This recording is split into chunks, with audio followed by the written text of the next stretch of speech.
Hello and welcome. You're listening to Stadia Rokks. If, like me, you love gaming, but life gets in the way, then Stadia Rokks is for you.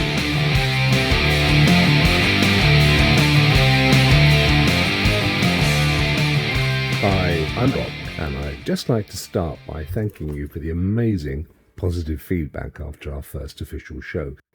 I must also apologise for not getting a show out last week as promised. Unfortunately, putting the Stadia Rokks YouTube channel together took a lot longer than I'd hoped, and with business commitments like the rest of you, life got in the way.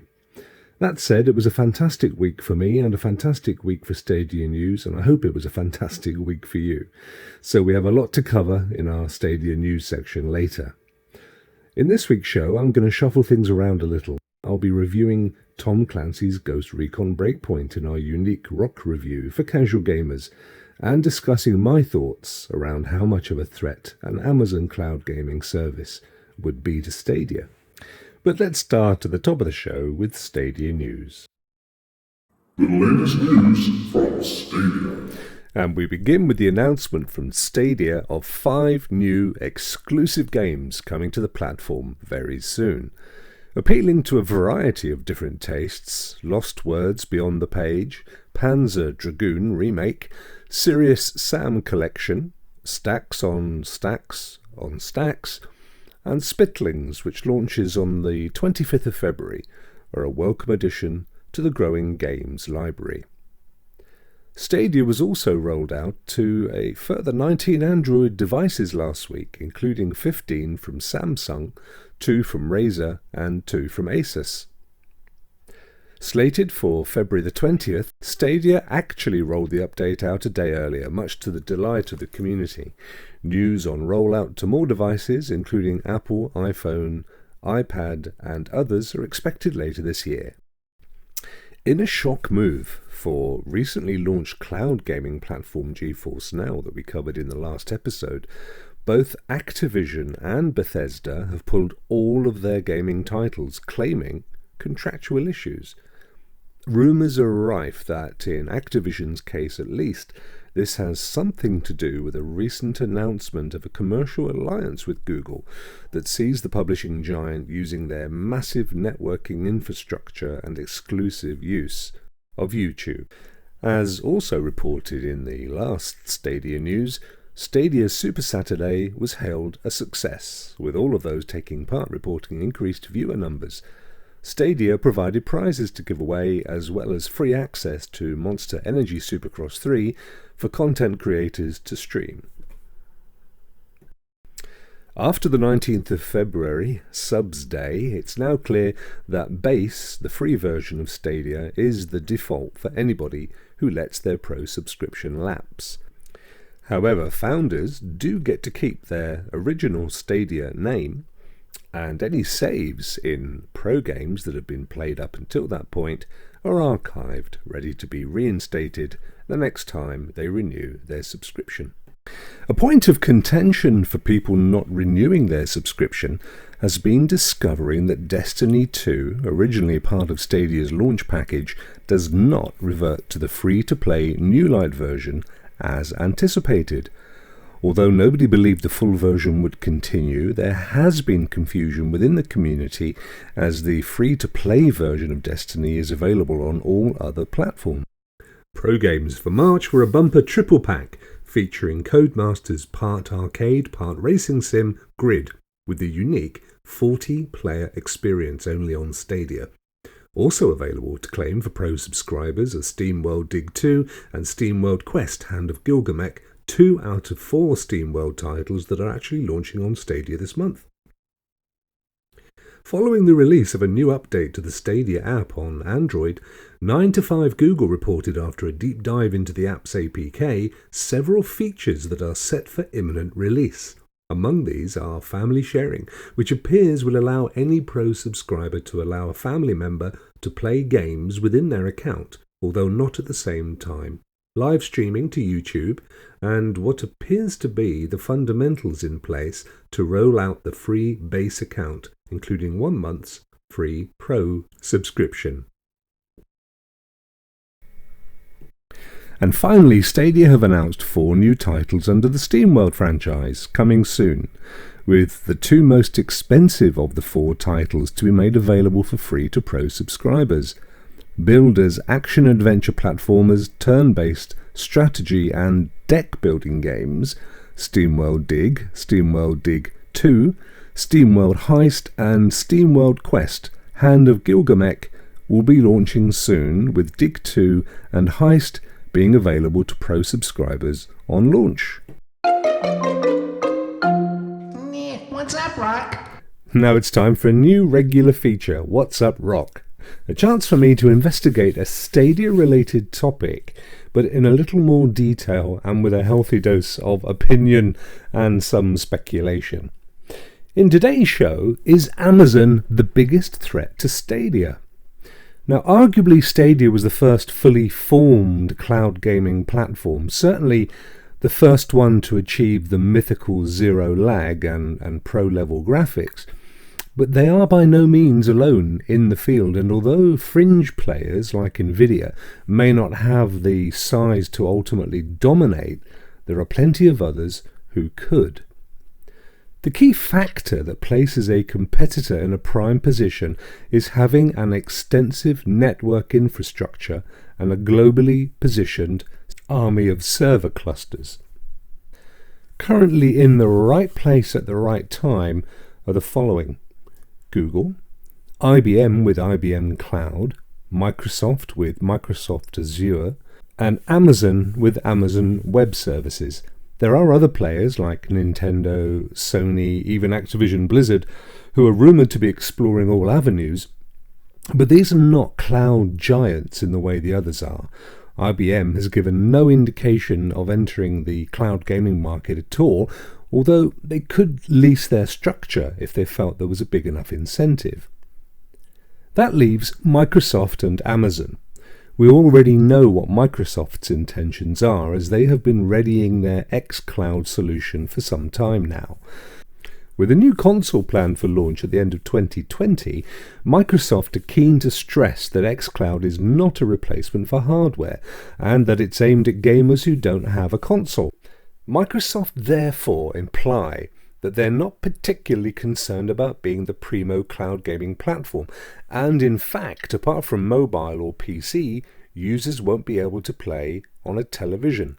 That's the domain of the console for them, so that gives Stadia a tick in the all screens all the time box.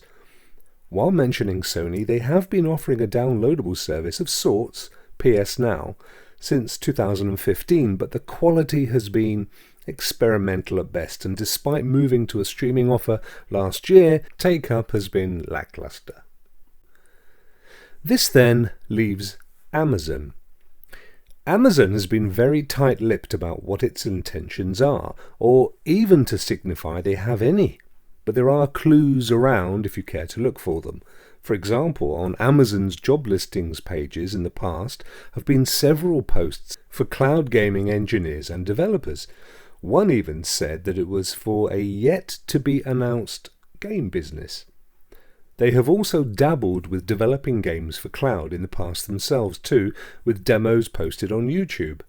Furthermore, speaking in a recent interview, Microsoft's head of gaming and Xbox, Phil Spencer, revealed that the company sees Google and Amazon as its main competitor in the future. You don't make those sorts of comments without some substance. So what could an Amazon cloud gaming service look like? Well, firstly, we only have to look at what other services Amazon owns to see the shape it could take. For example, they bought Twitch in 2014, which at the time seemed a surprise move and caught analysts off guard. Twitch is a subscription game streaming service that allows players to broadcast their game to any number of viewers. Think YouTube live streaming. If you have an Amazon Prime account, the Twitch subscription price is included.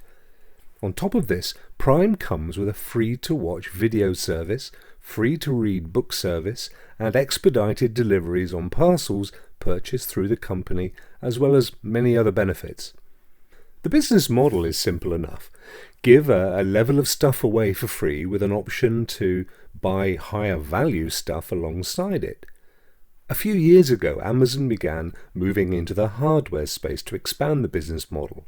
Alexa, for example, Amazon's virtual assistant, is more than happy to take your order or recommend books, videos, or groceries as and when you need them.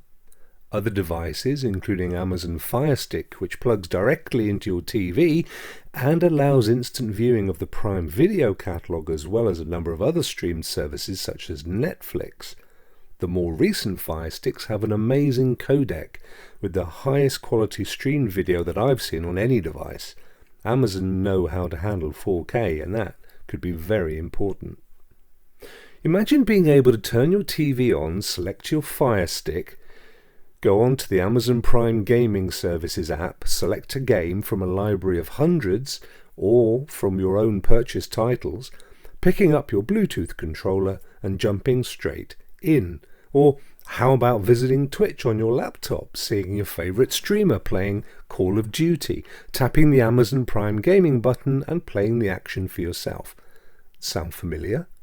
Yes, it would in principle be an almost identical experience to Stadia, except with one key difference.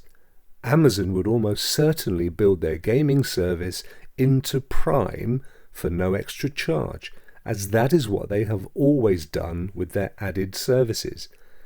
The value for them is in the purchases that you will make once you're in that ecosystem, and of course, you will. Now let's pause here to reflect. This does sound a lot like Stadia. Stadia have a head start, and we don't even know what would be underpinning Amazon's service. Would it be a PC infrastructure that allows existing games to run straight away, or a hybrid custom build like Google's? What we do know with absolute clarity is that Amazon Prime in the US alone surpassed 105 million signed up members last year.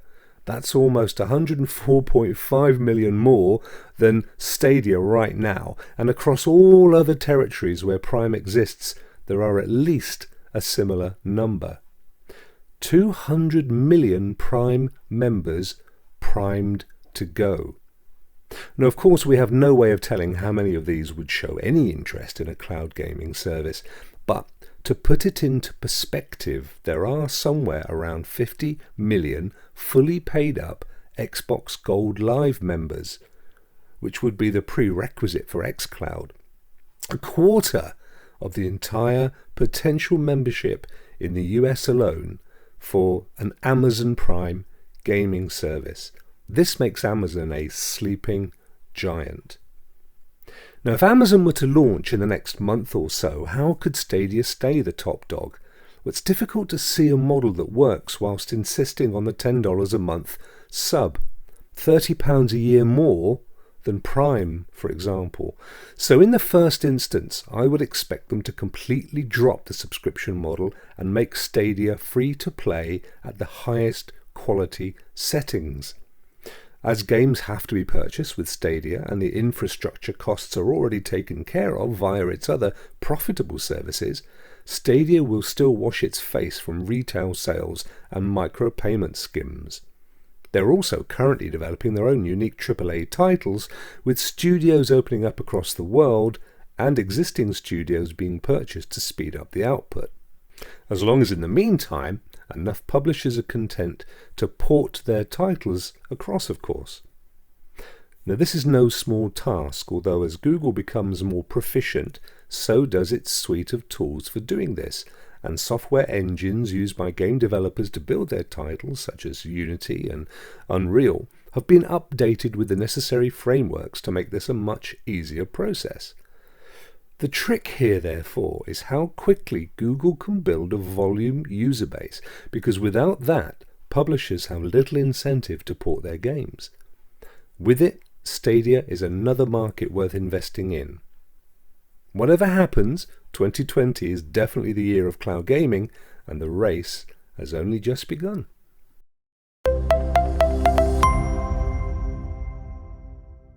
In today's Rokk Review, we'll be taking a look at Tom Clancy's Ghost Recon Breakpoint. Is it a welcome break from everyday life or a game with no point? You may have played Ghost Recon Wildlands on console or PC in the past, or indeed any one of 15 Ghost Recon titles that have popped up in various guises over the years. Breakpoint took a slightly different approach to the previous titles with more of an RPG or role-playing game feel, and although being criticised at launch for feeling undercooked and in need of a little TLC, Ubisoft have pushed several patches to bring it to a stable and enjoyable position. Breakpoint on Stadia launched with all patches up to date, although with some of the game's original features suspended. But, putting all that to one side, how does Breakpoint stand up as a casual game? Let's run it through the critical eye of a Rokk Review to see whether it gets a point or a break. So firstly, how quickly does the game load? Ubisoft has a standard approach across many of their titles, which is a two-part loading procedure. The first part loads choices for the game itself, where you can, for example, choose the character that you want to play, or change settings, or catch up on game news.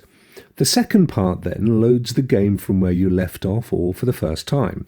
This two-stage process can be a little annoying, as 9 times out of 10 you don't need to change your character or see the same news item as the last time. Also, the first stage and second stage can take as long as each other, which of course means twice the loading time. As Breakpoint is a 4K free-roaming third-person shooter, there's a lot of data and game assets to load in, so even under the advantage of Stadia's blisteringly fast server blades, it still takes a bit of time to load in. For a protracted, if not necessary, load experience, Breakpoint gets a 3 out of 5. What about do you pick up where you left off? Breakpoint doesn't literally freeze your last gameplay when you jump out. Instead, it places you close to where you left off on loading back in, and depending on previous progress, will normally reset the mission. This can be frustrating depending on how you were doing the last time, so the answer is not really, although it does a good job of getting you as close as possible. So on this count, Breakpoint also scores 3 out of 5. How easy is the game to play? Well, the good news is that each campaign step, each side mission, each event is broken down into fairly quick to complete activities. You can jump in for a few minutes, tick off another part of a quest and jump out again without breaking a sweat. Ubisoft have also been mindful to make the game enjoyable, no matter what your level of ability, while at the same time keeping the most fun features. Also, as the game progresses, you unlock bivouacs, which are in essence fast travel points, which enable you to get to the action very quickly, and when there you can spawn a helicopter, or any number of vehicles to get you to the next point in double quick time. Breakpoint is the perfect jump in and jump out game for casual gamers and gets a big 5 out of 5 on this front. Is the game rewarding to play? Well, at its heart, Breakpoint is a role-playing game, with lots and lots of loot to collect, customization of your character and weapons, with ever-increasing levels and features. If, like me, you love that flash of yellow as you open another crate and randomly get rewarded a high-level exotic item, then Breakpoint is definitely for you, and it keeps going on this front. It's a very rewarding game if this is your sort of genre, and equally deserves the highest Rokk Review reward of 5 out of 5. Finally, is the game good value? Breakpoint is a AAA title and as such comes with the usual price tag, but this is no 2-day completion experience. It took me in excess of 40 hours to complete the main story campaign alone, and I still have a ton of side missions and areas to explore. Also, Ubisoft occasionally roll out live events for all players at no extra cost. The most notable being a cross-promotion for the latest Terminator movie, which was very enjoyable. So from a value perspective, it keeps giving, and it's a huge amount of fun.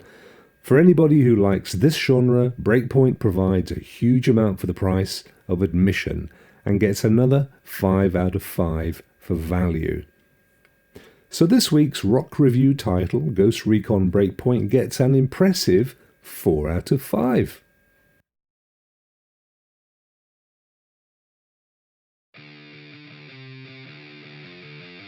That just about wraps it up for another week. I hope you've enjoyed the show, and as always, if you have, please let me know on Twitter. That's @Stadia Rokks, or on YouTube, where your likes and subscriptions are very much appreciated. All that remains to be said is keep your feet on the ground but your head in the cloud. Until next week, happy gaming.